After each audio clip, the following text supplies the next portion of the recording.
안녕하세요. 저는 30대 후반의 싱글맘입니다. 그동안 즐겨 듣던 채널이라 제가 이혼하게 된 사연도 보내고 싶어서 늘 생각만 하다 이제야 이렇게 보내게 됐네요. 여자 팔자 뒤웅박 팔자라고 하죠. 저는 나름 예쁘장한 외모로 주변에서 인기도 많았고 친구들 사이에서도 제가 가장 먼저 시집갈 거라면서 떠들곤 했습니다. 그런데 주변에서 제일 시집도 빨리 가고 잘 갈 것 같았던 제가 이렇게 사연을 쓰고 있는 걸 보면 사람 인생이 알다가도 모를 일이라는 생각이 드네요. 그래도 이혼을 하고 나니까 속도 후련하고 왜 진작에 못했을까 싶은 생각까지 들 정도라니까요. 다른 사연을 들으면서도 느꼈지만 연애할 때랑 결혼하고 같이 사는 문제는 참 다르다는 걸 뼈저리게 느꼈답니다. 왜냐면 저도 결혼 전에는 남편이 자상하고 좋은 사람인 줄 알았거든요. 사람이 한결같을 순 없지만 그래도 완전히 뒤바뀔 줄은 누가 알고 결혼했겠습니까? 저는 결혼 전 백화점에서 옷을 판매하는 판매사원으로 근무하고 있었어요. 나름 판매 실적도 좋아서 우수사원으로 뽑히기도 하고 성실하게 근무하고 있었죠. 그러던 어느 날 친구가 갑자기 남자를 소개해주겠다며 뜬금없이 연락을 해오는 겁니다. 정말 괜찮은 사람이라며 저에게 꼭 만나보라고 말을 하길래 저도 혹시나 하는 마음에 나가게 됐죠. 처음 남편과 만났을 때는 첫인상이 솔직히 제 스타일은 아니었어요. 그래서 큰 관심이 없는 채로 밥만 먹고 자리에서 일어나려고 했죠. 하지만 남편은 제가 마음에 들었는지 첫 만남 이후로 꾸준하게 저를 찾아와 자주 아는 체를 하면서 인사하는 겁니다. 남편은 퇴근하면 제가 일하는 백화점으로 찾아와서 작은 간식을 주고 가거나 했어요. 10번 찍어 안 넘어가는 나무 없다고 매일같이 저를 찾아오는 남편에게 마음이 안 흔들릴 수 있었겠어요? 남편의 구애로 연애를 시작하게 된 저는 하루하루가 꿈만 같았어요. 왜냐하면 남편은 늘 저를 먼저 생각해주고 끔찍하게 아껴주는 사람이었고 저는 그런 남편과 결혼을 꿈꾸게 됐으니까요. 백화점 판매 일을 하다 보면 하루 종일 서 있어서 다리가 퉁퉁 붓기 일쑤였는데 남편은 제가 힘들까봐 늘 저를 데리러 올 정도로 자상했죠. 퇴근하고 나오는 저에게 남편은 차에서 편한 신발과 보온병을 꺼내주며 따뜻한 목소리로 말했습니다.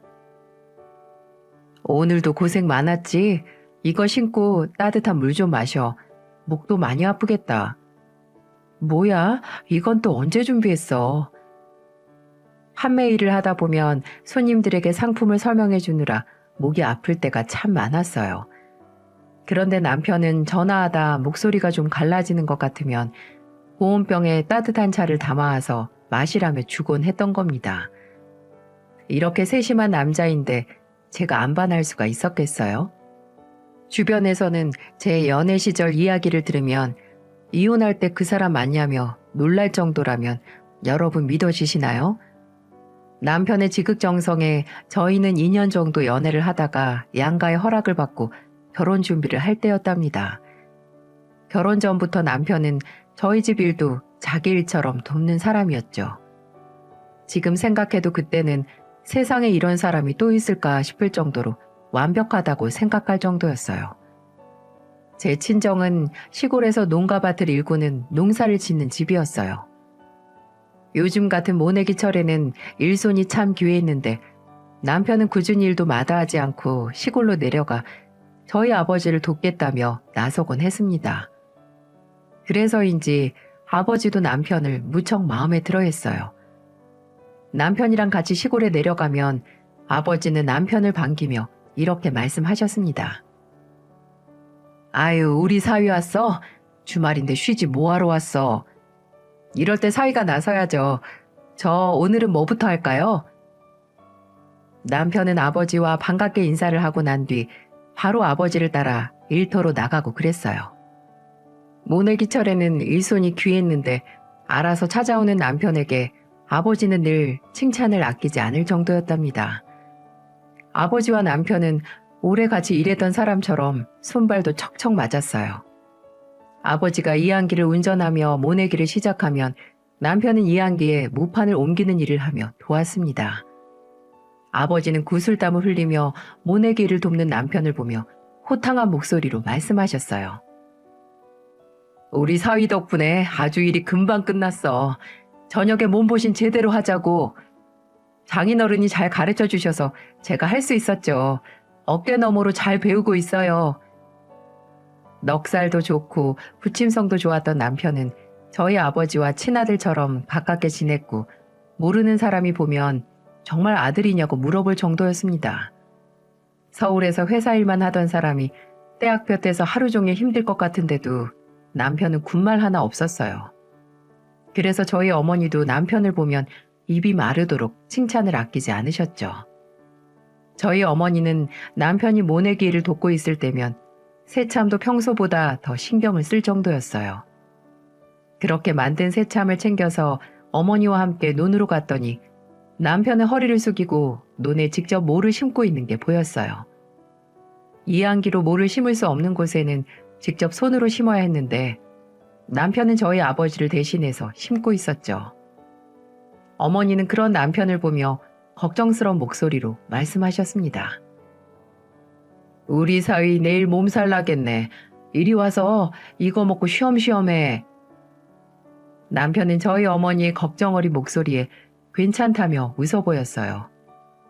이마에 땀이 송글송글 맺혔는데도 남편은 힘들다는 군말 하나 없이 묵묵히 일하고 있었고 어머니는 그런 남편의 모습을 제일 마음에 들어 하셨어요.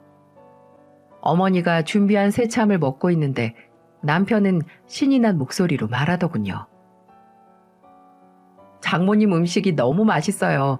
진짜 꿀맛입니다, 꿀맛. 원래 일하고 먹는 밥이 꿀맛인데 오늘 일 너무 많이 한 거 아닌가? 우리 사위 몸살 나서 출근 못하는 거 아닌가 모르겠네.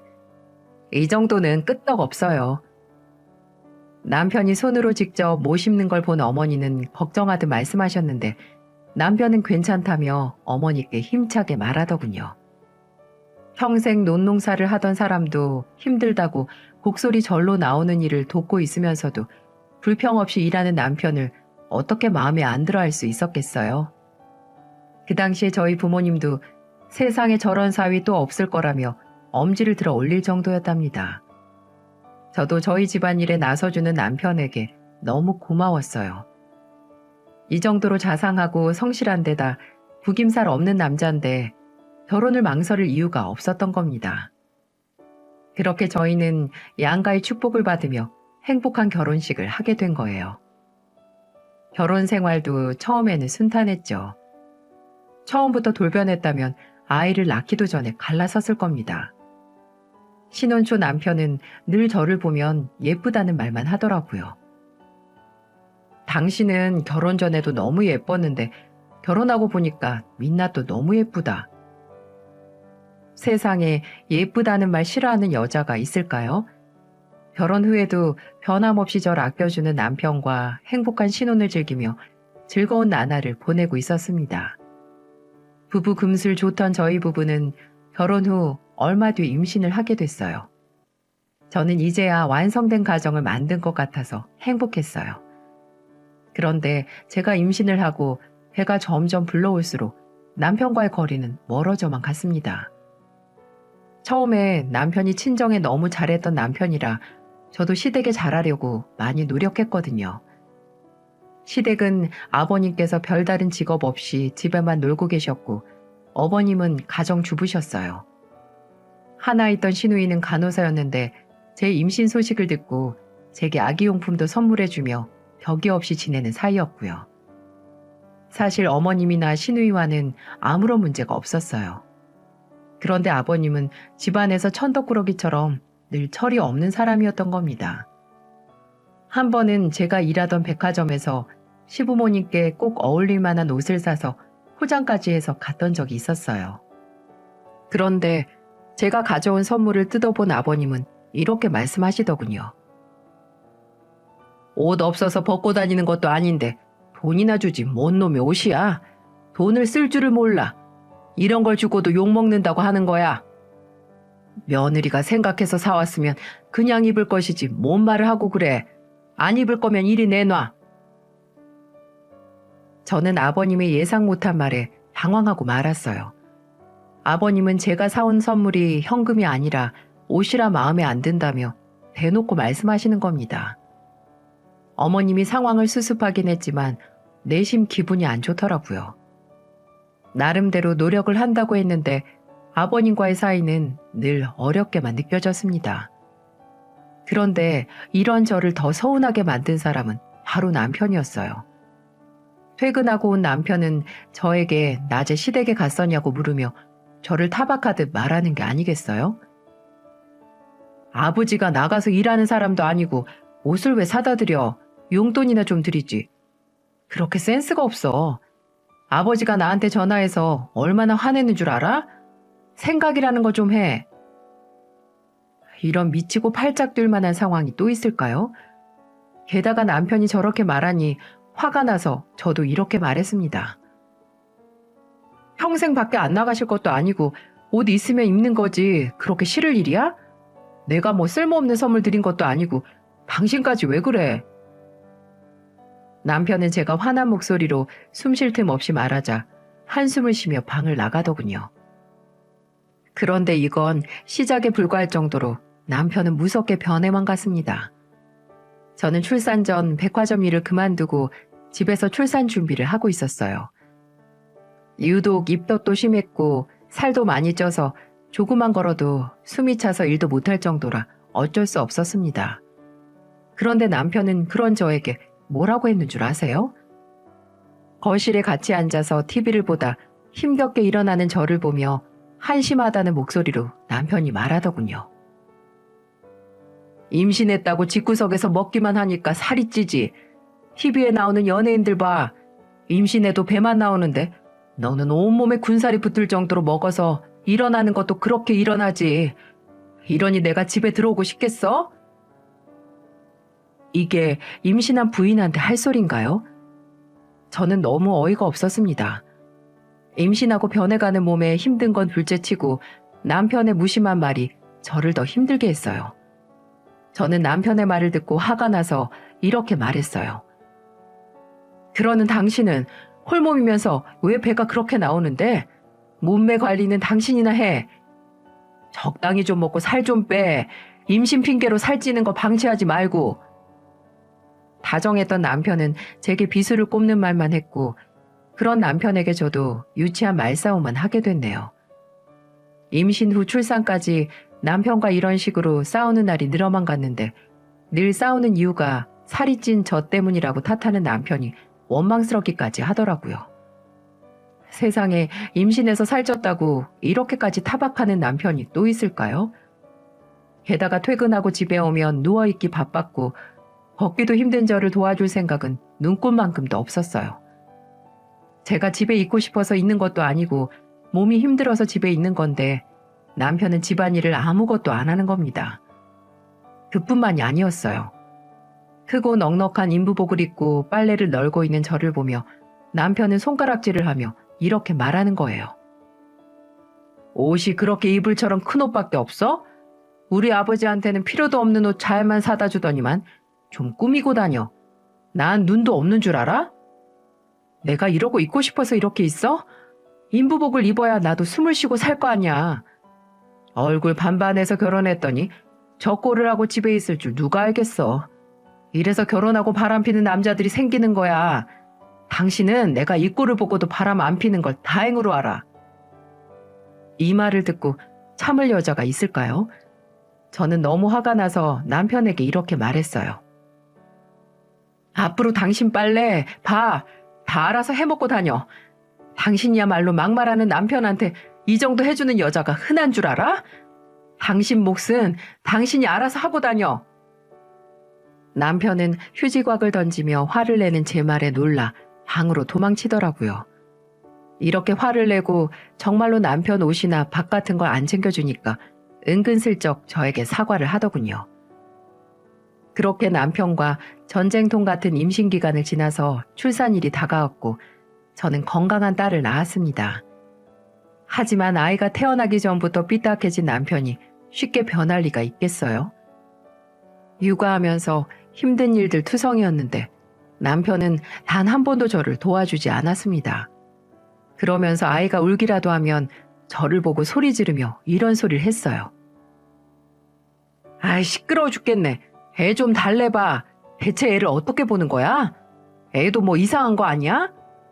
이제 막 태어난 애가 우는 게 일이지 뭘 하겠어. 그렇게 듣기 싫으면 당신이 좀 달래던지. 아, 됐어. 빨리 애 좀 달래고 밥이나 차려. 내가 지금 내 밥도 못 차려 먹는데 당신 밥을 어떻게 차리는데? 놀고 있는 당신이 밥 차려 먹어. 저는 남편에게 알아서 해 먹으라고 말했고 남편은 궁시렁거리며 주방으로 가더군요.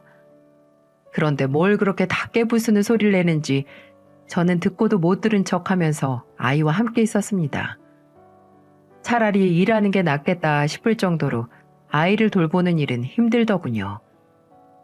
그렇게 아이가 100일이 될 때쯤 남편은 갑자기 저에게 생활비로 트집을 잡으며 말했습니다. 대체 집에서 당신이랑 애만 있는데 돈을 이렇게 많이 써? 앞으로 생활비 내 월급의 절반만 줄 테니까 알아서 써. 정말 기가 막혔어요. 애 낳고 당연히 돈을 많이 쓰게 되는 거 당연한 거 아닙니까? 저는 어이가 없어서 남편에게 호통을 치듯 말했죠. 기저귀 값이 얼만 줄이나 알아? 분유는 어떻게 먹이는데 당신 자식한테 쓰는 돈이 그렇게 아까워? 그럼 좀 예쁘게 있으면서 돈 달라고 하든지. 집에서 엉덩이는 퍼져 있고 얼굴은 엉망인 채로 있는데 내가 돈 벌어오고 싶겠냐고. 당신 이렇게 변할 줄 알았으면 결혼도 안 했어. 나라고 뭐 당신 얼굴 보고 좋기만 해서 결혼했어? 나도 당신 이런 사람인 줄 알았으면 절대 결혼 안 했어. 생활비 줄이기만 해? 아주 회사 찾아가서 돈 내놓으라고 시위라도 할 테니까. 결국 남편은 제 변한 모습에 결혼을 후회한다는 말까지 하더군요. 기가 막혔습니다. 저는 생활비 줄이면 회사로 쫓아가겠다고 협박까지 하고서야 끝이 났네요. 제가 남편과 결혼을 결심했던 건 다정한 사람이라 생각해서 결혼했던 건데 남편은 저를 겉모습만 보고 좋아했다니 믿을 수가 없었어요. 남편은 혼자 중얼거리다 저를 보며 이런 말까지 하더군요. 이쁘다고 잘해주니까 아직도 잘난 줄 알고 떠드는 것 봐. 거울 좀 보고 살을 빼던 화장을 좀 해. 당신은 처음 만났을 때부터 지금까지 한결같이 못생겼는데 내가 얼굴로 타박한 적 있어? 제발 그런 말 좀 그만해. 다른 집 부부들처럼 육아 문제로 싸우면 답이라도 찾겠는데 제가 살찐 걸로 싸우게 될 줄 누가 알았겠어요. 그런데 그 아버지의 그 아들이라고 아버님마저 제 속을 뒤집는 소리를 해대셨어요. 남편과 한바탕 싸우고 얼마 뒤 아버님의 생신날 생긴 일이었어요. 그래서 아이까지 데리고 세 식구가 시댁을 갔던 날이었습니다. 어머님은 아버님 생신이라 진수성찬을 차려놓고 저희 부부를 반겨주셨어요. 오랜만에 시누이도 와서 반가웠죠. 어머님은 아이를 보며 손녀딸 좀 안아보자며 아이를 안으셨어요. 오랜만에 손녀딸을 봐서 기분이 좋으셨는지 이렇게 말씀하셨습니다. 아유, 우리 손녀딸 예쁘기도 하지. 누구 닮아서 이렇게 예쁜가? 어머님이 기쁜 목소리로 말하자 옆에 있던 아버님이 제 딸을 곁눈질로 보더니 이렇게 말씀하시는 거예요. 없는 소리도 잘하네. 어디 하나 예쁜 구석이 없구만. 애 엄마가 관리를 못하니까 애도 저렇게 생겼지. 정말 그 아버지의 그 아들 아닌가요? 저한테 하는 말도 아니고 딸에게 하는 모욕적인 말을 참을 수 없던 저는 아버님께 이렇게 말했습니다. 주변에서 다들 남편 닮은 것 같다고 하도 난리더니 남편을 닮긴 했나 봐요. 지금 내 아들 닮아서 못생겼단 얘기냐? 그러면 설마 아버님을 닮았겠어요? 그래도 크면서 엄마 닮는 애들도 있다니까 전 걱정 안 해요. 아버님은 제 말을 듣고는 기가 막히다는 표정을 지으며 주방으로 가버리시더군요. 시누이는 저를 다독이며 대신 딸을 봐줄 테니 가서 밥 먹으라고 배려해주며 위로해줬습니다. 저는 어머님과 시누이가 없었으면 시댁에 아예 발도 들이지 않고 살았을 거예요. 그날 시누이 덕에 오랜만에 밥다운 밥을 먹는데 갑자기 아버님이 제게 이런 말씀을 하시는 거예요. 너는 그만 좀 먹고 얼른 술상 좀 차려. 오랜만에 내 아들이랑 술이나 한잔 해야지. 너는 살이 쪘으면 뺄 생각을 해야지. 그렇게 밥만 먹고 있어? 이 말을 듣고도 남편은 아버님 말에 맞장구를 치고 있었고 너무 화가 나서 숟가락을 소리나도록 내려놨어요. 그때 어머님이 화가 잔뜩 난 목소리로 말씀하셨습니다. 정신 나간 소리 하는 거 보니까 벌써 제정신이 아닌데 무슨 술이야? 다 먹었으면 둘이 설거지나 좀 해. 어쩜 그렇게 먹을 줄만 알고 치울 줄을 모르는지 원. 어머님의 단호한 말에 아버님은 눈치를 보며 일어나셨고 결국 그날 저녁은 아버님과 남편이 뒷정리를 했습니다. 시누이도 저런 아버님께 이골이 났는지 아버님이 헛소리한다 싶으면 듣는 척도 안 할 정도였어요. 그런데 아버님은 어머님께 한 방 먹었다고 잠잠해질 사람이 아니었죠. 주방에서 정리를 다 하고 나오더니 거실에 딸을 재우고 있는 저를 보며 이렇게 말씀하시더군요. 남편이 돈 벌어다 주면 며느리 너는 살 좀 빼지. 그 살 언제 다 빼려고 그래. 집안에 뚱뚱한 부인이 있으니 우리 아들이 저렇게 힘이 하나도 없지. 요즘에 우리 아들 힘이 하나도 없던데 그럴수록 네가 잘 좀 해. 화장도 좀 하고. 이게 말인가요? 아들이 힘이 없는데 제 살과 무슨 관계가 있다고 저러는지 이해할 수가 없더라고요. 더 이상 참을 수 없었던 저는 아버님께 큰 소리로 한마디 해버렸어요. 입에 풀칠한 만큼만 벌어다 주는데 제가 운동할 틈이 어딨어요. 애 봐줄 사람도 없는데. 아버님이 손녀딸 좀 봐주실래요? 저도 제 몸만 생각해서 운동하고 살 좀 빼게요. 무슨 애를 시아버지한테 봐달라고 그러냐? 그리고 손자도 아니고 손녀를 내가 왜 봐? 손자 낳았으면 내가 진즉에 얻고 다녔지. 손자 낳았으면 업어주시는 거 말고 물려줄 재산도 없으시면서 왜 아들만 찾으세요? 제가 이렇게 말했더니 아버님은 헛기침을 하며 자리를 피하시더군요. 아버님은 은근히 제가 손자를 낳길 바라셨는지 손녀딸이라고 대놓고 싫은 티를 팍팍 내셨습니다. 요즘 세상에 아들 타령하는 시댁이 아직도 있나 신기하지 않으신가요? 남편이 어디서 저런 말을 배웠나 했더니 시아버지를 보니 여기서 배웠구나 싶었죠. 그런데 남편이 변한 건 저에 대한 태도뿐이 아니더군요. 친정에도 그렇게 잘하던 사람이 아예 발길을 뚝 끊어버린 겁니다. 한 번은 저희 아버지가 남편에게 전화해서 손녀딸 데리고 한번 놀러 오라며 전화를 하셨어요. 그런데 남편 그 전화에 대고 상상을 초월하는 말을 내뱉더군요. 장인어른, 손녀딸 보고 싶은 분이 집으로 직접 와야죠. 그리고 시골 총구석 냄새도 나고 위생도 안 좋은데 어린애를 데리고 어떻게 가요? 저는 남편이 이렇게 말하는 소리를 옆에서 듣고 깜짝 놀라서 저도 모르게 남편의 뒤통수를 내리쳤습니다. 남편은 저의 갑작스런 행동에 전화를 끊고 저에게 화를 냈고 저는 더 큰 목소리로 말했죠. 나는 시댁에 보고 싶은 사람이 있어서 이렇게 어린애 안고 가는 줄 알아? 자식된 도리는 하고 살아야지. 가족끼리 버릇없이 막말하지 말고 입 조심해. 한 번만 더 걸리면 2번 다시 시댁 식구들 다 안 보고 살 거야. 화를 내는 저를 보며 남편은 끝까지 자기가 무슨 잘못을 했냐며 화를 내는데 기가 막히더군요. 여기까지만 봐도 정말 뭐 저런 남편이 다 있을까 싶으시죠? 지금까지는 애교에 불과할 정도로 남편의 밑바닥을 보게 된 결정적인 사건은 따로 있었어요. 저를 이혼까지 결심하게 만든 사건은 얼마 지나지 않아 바로 터졌습니다. 어느 날 갑자기 저희 아버지가 급성 뇌출혈로 쓰러졌다는 전화를 받게 됐어요. 저는 너무 놀라서 딸을 시댁에 계시는 어머님께 부탁드리고 병원으로 달려갔습니다. 수술실 앞에는 저희 어머니와 큰오빠가 초조한 모습으로 기다리고 있더군요. 무슨 일이냐며 큰오빠를 붙들고 물어보니 저를 보며 오빠가 이렇게 말하는 거예요. 논에서 일하고 들어오셨는데 머리가 아프다고 하시더니 갑자기 쓰러지셨어. 지금 치료 중이긴 한데 아버지가 워낙 혈압이 높아서 지금 위험한 상황인가 봐. 평소에도 아버지는 고혈압 약을 드실 정도로 혈압이 높으셨는데 갑작스런 뇌출혈로 쓰러지시니 수술도 쉽지 않았어요. 저희 가족들은 수술실 앞에서 초조하게 기다리는 수밖에 없었습니다.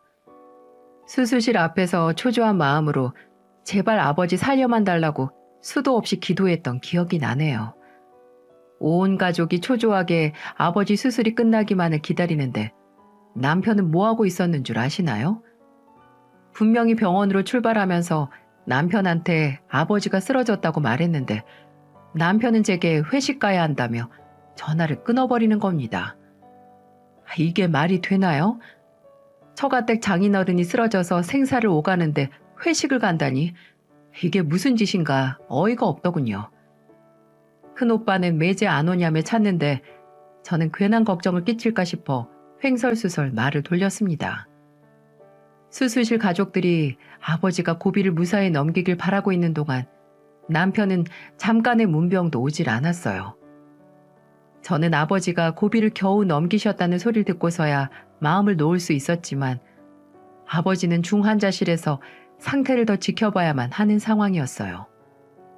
그제야 겨우 정신이 들어서 남편에게 전화를 걸었고 한참 신호음이 가더니 남편은 술에 취한 듯 혀가 꼬부라지는 소리를 하며 봤더군요. 어이가 없어서 남편에게 말했습니다. 당신 내 전화 받고도 기어코 회식을 가서 술까지 처마신 거야? 왜 남편 사회생활에 끼어들어? 이것도 다 일의 연장이야. 다 늙은 노인네 죽을 때 돼서 그러는 거 가지고 왜 호들갑을 들고 난리야. 됐어, 끊어.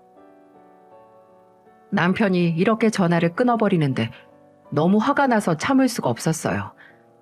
저는 전화를 끊자마자 곧장 집으로 달려갔습니다. 집에 가보니 거실에 대자로 널브러져 있는 남편이 보이더군요. 저는 리모컨을 들어서 남편 등을 내려치며 말했어요. 당장 안 일어나? 우리 아빠가 생사를 헤매는데 당신이 어떻게 이럴 수 있어? 이 여편네가 미쳤나? 뭐가 그렇게 불만인데? 뭐? 돈이라도 몇 푼 줘야 되는 거야? 자, 여기 10,000원 들고 가서 바카스나 한 박스 사서 갔다 와. 내가 간다고 생사 헤매는 노인네가 일어나는 것도 아닌데 왜 호들갑이냐고. 남편은 이렇게 말하더니 제 앞에 10,000원짜리를 던졌어요. 저는 그동안 눌러왔던 화가 터져버렸고 남편에게 이렇게 말했습니다. 이 짐승만도 못한 놈아. 내가 너 같은 걸 믿고 결혼한 게 등신이지. 그냥 이혼하자. 너랑 더 그릴 미래도 없어. 제가 이혼하자는 말에 남편은 어이가 없다는 듯 이렇게 말하더군요. 나랑 이혼하면 당신 뭐 해먹고 살려고? 괜히 힘 빼지 말고 나랑 이럴 시간에 장인어른 재산 좀 찾아봐. 그리고 중환자실 가면 장인어른 남은 재산 잘 쓰겠다고 전해드려. 괜히 살려본다고 병원에서 시간 끌면 돈만 쓰고 남는 사람만 힘들지. 아버지는 진심으로 사위를 예뻐하고 좋아하셨는데 남편의 이런 모습을 보고 나니까 더욱더 확고하게 이혼을 결심하게 만들더군요. 술 취해서 정신도 못 차리는 남편에게 이혼할 준비나 하라며 소리치고 나왔어요. 그런데 저를 더 기가 막히게 만든 건 이게 끝이 아니었습니다. 중환자실에서 몇 주째 상황을 지켜보던 아버지는 편측 마비가 온 상태였어요. 그래서 치료 후에는 재활 치료가 필요한 상태였는데 이때 아무것도 모르는 저를 많이 도와준 사람이 신우이였죠. 신우이와 어머님은 수시로 아버지 상태를 물어보며 같이 걱정해 주셨는데 남편과 아버님은 남일처럼 신경도 안 쓰더군요. 게다가 아버님은 어땠는 줄 아세요? 시어머니가 계속 제 딸을 봐주고 계셔서 시댁에 잠깐 들렸던 날이었어요. 그런데 집 앞에 아버님이 나와 계셨어요. 그리고 저를 보고는 반가운 듯한 목소리로 저에게 이렇게 말씀하시는 겁니다. 아버지 쓰러지셨다며? 고혈압이라 언제 또 터질지도 모르는데 돈이나 잘 챙겨. 너 딸이라고 콩고물도 안 주면 어쩌려고 애 보겠다고 여길 와. 그리고 내가 말이다. 이번에 괜찮은 땅을 하나 알게 됐는데 돈 좀 땡겨주면 내가 2배로 벌어다 줄게. 맞아요. 아버님은 제게 돈 빌려달라고 말하려고 저를 집 앞에서 기다리고 있었던 거예요.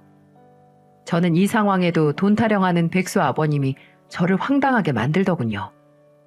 그래서 저는 아버님께 잔뜩 화가 난 목소리로 말했어요. 저 아버님 아들이랑 이혼할 건데 제가 왜 아버님께 돈을 드려요? 그리고 있어도 절대 못 드려요. 너 딸만 우리 집에 맡겨놓고 너무한 거 아니냐? 요즘 누가 애를 공짜로 봐줘. 애 봐준 돈이라도 내놔 그럼. 이렇게 셈이 흐리니까 좋은 정보를 알려줘도 못 잡지. 며느리라고 생각해줬더니 굴러온 복을 발로 차버리네. 어머님이 봐주신 거지 아버님이 봐주신 거 아니잖아요. 그리고 그렇게 좋은 투자면 아들한테 가서 달라고 하세요. 저는 아버님께 절대 못 준다며 말을 했는데 아버님은 언성을 높이며 돈을 요구하더군요. 얼마나 큰 소리로 떠들던지 집에 있던 어머님은 아버님의 목소리를 듣고 밖으로 나오실 정도였어요. 그 순간 어머님 얼굴을 보자 눈물이 왈칵 쏟아지더라고요. 우는 저를 보며 어머님은 자초지정을 물으셨고 제 말을 들은 어머님은 아버님을 노려보며 말했습니다. 당신 그 투자하기만 해? 그동안 날려먹은 돈이 얼만데 또 투자를 한다고 설쳐? 나가서 돈 벌어서 당신 돈으로 직접 투자를 하든 돈을 갈아먹든지 해. 둘 다 두고 봐. 내가 돈 잔뜩 벌어오면 콩고물 하나 안 떨어질 줄 알라고. 어머님이 호통을 치면서 말하자 아버님은 말도 안 되는 소리를 하면서 깨갱거리며 도망가셨어요. 그날 저는 어머님 품에서 엉엉 울고 말았죠. 어머님은 제 등을 어루만져 주시면서 저희 아버지가 안정을 찾으실 때까지 아이를 봐주겠다고 말씀해 주셨어요. 세상에 이런 시어머니를 만난 건 제 복이라는 생각이 들 정도로 감사했어요. 저는 어머님께 죄송한 목소리로 말했습니다. 어머님, 저 이혼해야겠어요. 어머님 생각하면 더 살고 싶다가도 남편만 보면 정말 못 살겠다는 말이 먼저 나와요. 네가 내 걱정을 왜 해? 그리고 내 딸 같아서 해주는 말인데 아버지 중환자실에서 나오시고 재활치료 시작하면 그때 이혼해. 지금은 정신이 없어서 네가 힘들 거야. 그동안은 내가 네 딸도 잘 봐줄게. 철딱선이 없는 아들로 키워서 내가 미안하구나. 저는 그날 어머님과 수많은 이야기를 나누면서 그동안 겪었던 힘든 일이 다 위로받는 기분이었어요. 아버지는 중환자실에서 몇 번의 고비를 넘기시다 일반 병실로 옮길 수 있었어요. 그리고 추후에 재활치료를 할 만한 병원도 시누이가 알아봐준 덕분에 번거로운 일도 많이 덜 수 있었습니다. 지금도 그때 어머님과 시누이만 생각하면 감사한 일이 한두 가지가 아닐 정도랍니다. 그렇게 수많은 고비를 넘기고 어머님을 찾아가 딸을 데리고 함께 집을 갔던 날이었어요. 분명 출근했을 시간인데 남편이 거실에 누워서 TV를 보고 있더라고요. 남편은 누워서 TV를 보며 깔깔거리다 애를 안고 들어오는 저를 보고는 이렇게 말했습니다. 장인어른 살았다며? 명줄 한번 길다 길어. 그리고 당신 우리 아빠가 말한 땅에 절대 투자 못한다고 말했다며? 그 땅 내가 투자할 거니까 당신 침 흘릴 생각도 하지 마. 어디에 투자를 하든지 말든지 관심 없고 이혼이나 해. 왜 출근도 안 하고 집에서 속 끓는 소리 하는 거야? 나 퇴사했어. 그놈의 회사 월급도 몇 푼 안 주는데 퇴직금 받아서 투자로 팔자 한번 펴보려고 그런다. 왜? 아버지가 확실하다고 하는 땅 보니까 개발만 되면 금싸라기 땅이더만. 남편은 아버님의 꼬드김에 넘어가서 회사까지 아예 그만두고 퇴직금으로 투자를 한 상태였어요. 저는 정말 어이없는 상황에 기가 막힐 노릇이었는데 혼자서만 태평한 겁니다. 게다가 남편은 양육비도 두둑하게 주겠다며 벌써부터 부자라도 된 듯 목에 힘을 주며 말하더군요. 그러면서 남편은 저에게 이런 말도 서슴없이 했어요. 네 딸은 데려가서 당신이 키워. 나는 이제 땅 보러 다니기 바쁘기도 하고 돈 많이 벌어서 어리고 예쁜 세부인 데리고 살 건데 애 있으면 곤란하지. 누가 제 딸을 저런 생각 없는 인간한테 순순히 보낼 것 같습니까? 떡줄 놈은 생각한 적도 없는데 김칫국 마시는 걸 보니 기가 막혀서 한 소리 했어요. 절대 너한테 양육권 못 주지. 그리고 네 밥은 굶더라도 양육비는 꼬박꼬박 보내라. 한 번이라도 밀리면 절대 네 딸 안 보여줄 거야. 보고 싶지도 않아. 예쁜 구석이 있어야 애도 보고 싶지. 됐고, 데려가서 제주껏 잘 키워봐라. 남편의 말을 들을수록 저는 이혼을 참 잘했구나 싶더군요. 그리고 저는 남편이 혹시나 생각을 바꿀까 싶어서 서둘러서 합의 이혼을 하게 됐습니다. 그런데 얼마 뒤 기가 막힌 일이 벌어지고 말았어요. 글쎄, 아버지가 말하던 투자로 큰 돈을 벌 수 있던 땅은 모두 사기였던 거예요. 애초에 남의 땅을 가지고 투자자를 모으고 있었는데 거기에 아버님과 남편이 딱 걸려든 거죠. 게다가 안 좋은 일은 한꺼번에 몰려온다고 하죠. 아버님은 자신이 사기당했다는 사실을 듣고 부동산으로 달려가다 갑자기 중풍으로 길에 쓰러지셨어요. 둘이서 돈 좀 벌어보겠다며 가벼운 입 놀리고 다니다가 쫄딱 망하고 말았더군요. 그런데 남편이 제게 전화해서 울면서 말하는 거예요. 여보, 우리 아버지 쓰러지셨어. 그리고 나 사기까지 당해서 정신도 없는데 나 이제 어떡해? 노인네가 사기당한 충격으로 쓰러졌으면 인과응보지. 누가 들으면 독립운동하다 쓰러지신 줄 알겠네. 지금이라도 묘자리 알아보던지. 저는 남편의 전화를 매몰차게 끊어버렸어요. 세상에 자기 부모 중요하다지만 이렇게 대놓고 본인 부모 아픈 것만 아는 사람을 보고 화가 날 수밖에 없지 않겠습니까? 저희 아버지가 사경을 헤맸을 때는 눈 하나 꿈쩍 안 하던 남편이 자기 아버지 일에는 눈물까지 뚝뚝 흘리니까 화가 잔뜩 나더라고요. 그런데 남편은 집까지 찾아와서 제게 매달리며 말하더군요. 나 퇴직금에 대출까지 끌어다가 투자해서 당장 이번 달 돈이 급한데 제발 좀 도와줘. 아버지 병원비고 뭐고 내가 죽게 생겼는데 일단 나부터 좀 살려줘. 내가 이렇게 부탁할게. 아버지가 누워서 사경을 헤매는데 본인부터 살려달라는 아들이라니 기가 막히지 않나요? 건강하실 적에 아들 타령하던 아버님의 아들 수준이 딱 이 정도였어요. 저는 매달리며 우는 남편을 쳐내며 큰 소리로 말했죠. 남남된 지가 언젠데 여길 찾아와. 예정 생각해서 5,000원 줄 테니까 가는 길에 우유라도 사들고 가봐. 아버님 사경 헤맬 때 당신이라도 옆에 있어야지. 그리고 다시 일어나봐야 사기도 당하시고 아들까지 개털됐는데 적당한 때에 저 세상으로 가시라고 전해드려. 그러면서 저는 정말로 5,000원짜리를 하나 던져줬어요. 저는 남편이 저에게 했던 것처럼 똑같이 해줬습니다. 돈 많이 벌어서 새장가 가겠다며 떵떵거리더니 잘 됐다 싶더라고요.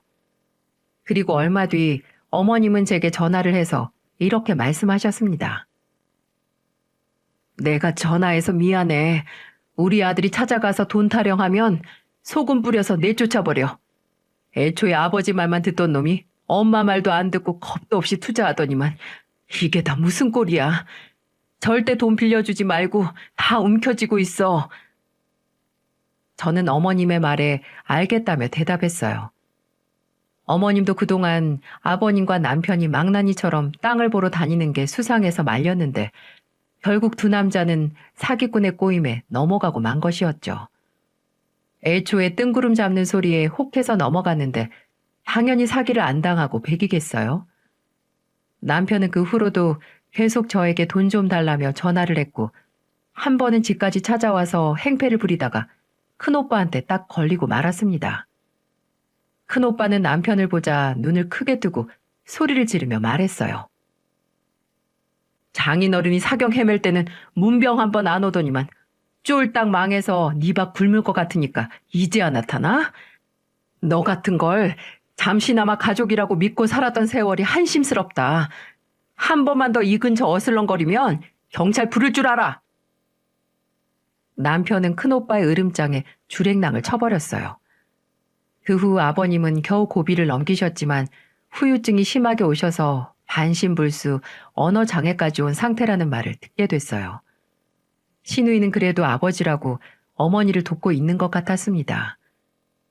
이 와중에도 남편은 자기 아버지 병수발 들 생각은 하지도 않고 사기당한 충격으로 술만 마시며 살고 있었어요. 아들이라고 아버님 사랑은 독차지했으면서 정작 아파서 병상에 누우니 시누이가 제일 자식다운 도리를 하더군요. 남편은 그냥 이기적이고 가식적인 자기밖에 모르는 사람이라는 생각까지 들었어요. 저는 이혼하고 딸을 보면서 돈 벌 만한 일을 찾아보다가 옷장사를 시작했어요. 엄마와 아이가 커플룩으로 입을 수 있는 옷을 팔기 시작했는데 입소문을 타면서 매출이 급상승했습니다. 그런데 제가 대박난 소식은 어떻게 알았는지 남편은 저를 찾아와서 무릎을 꿇으며 말하더군요. 몰골은 이미 며칠 못 씻은 얼굴에 수염도 안 밀고 나타난 걸 보니 한심하기까지 하더라고요. 여보, 내가 미안해. 나 진짜 반성 많이 했어. 우리 딸을 위해서라도 한 번만 봐줘. 아빠가 있어야 애도 잘 클 거 아니야. 내가 정말 막노동을 뛰어서라도 우리 딸을 위해서 성실하게 살게. 그럼 막노동을 뛰어서라도 양육비나 보내. 그리고 내가 왜 어디서 굴러먹었는지도 모르는 호박 같은 당신이랑 살아. 가서 딱 당신 같은 마누라 구해서 살아. 저한테 한 번만 봐달라고 사정을 하는데 제가 왜 이런 놈을 받아주겠어요? 결국 남편은 저에게 매달리다 큰오빠한테 걸려서 경찰 조사까지 받게 됐어요. 그 애비에 그 아들이라는 말이 딱 저희 아버님과 남편을 두고 하는 말 같지 않습니까? 지금 생각해도 제 딸을 위해 잘한 선택이라고 생각해요. 요즘 저희 아버지는 현층 마비 증상으로 재활치료를 받으셨는데 차도가 많이 좋아지셨어요. 점점 표정도 지으시고 기구를 잡고 걷는 것도 제법 잘하고 계시고요. 제가 이 채널을 통해서 여러 사연을 들으며 이혼의 확신을 얻었던 만큼 다른 분들도 제 사연을 듣고 이혼을 나쁘게만 생각하지는 않으셨으면 좋겠습니다. 기회는 위기 속에서 온다는 말도 있는데 일단 저지르고 보니 살 방법은 다 있더군요. 그러니까 만약 너무 힘든 상황에 있는 분들에게 제 사연이 또 다른 용기가 됐으면 좋겠습니다. 우리는 모두 누군가의 귀한 자식이잖아요. 지금까지 긴 사연 들어주셔서 정말 감사합니다.